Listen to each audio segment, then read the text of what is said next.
So you'll notice that I've taped down the piece of paper, and since I worked on the other side, it is a little bit wrinkly. And again, I'm working at an angle, so that is extremely helpful if you want to do that at home. I'm going to create another grid because we're going to go over the next set of washes. Again, the washes are how you apply the paint to the paper. There's different techniques that you can use to accomplish different goals. So the flat wash that we just covered is great for skies or grounds or just, covering simple areas. The next wash we are going to go over is called a gradient wash. And what that is going from dark to light.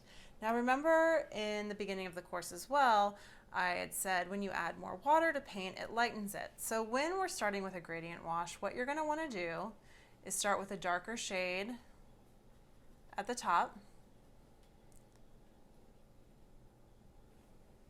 I'm going to pull that down a couple lines, but then instead of going in for more paint, I'm actually just going to go in with water. I'm going to make sure I go into the drip so it blends nicely, and I'm going to keep washing off my brush every few strokes. And you'll notice that the paint gets lighter and lighter. And again, you want to dry off your brush and soak it up at the bottom. So this is a gradient wash going from dark to light. This is great for skies as well when you're trying to show the transition. I'm going to do one more for you. And I'm going to start over here. Start with my darker color. Wash off my brush. Depending on how light you want it to get and how quickly would determine, how well you wash off your brush and how often. So I'm going to keep working my way down.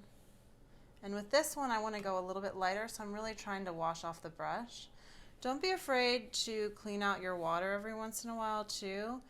The more colors you use, kind of the darker it gets, and it will kind of interfere with your colors. And there we go. So it's a a gradient wash. I'm gonna soak up the bottom.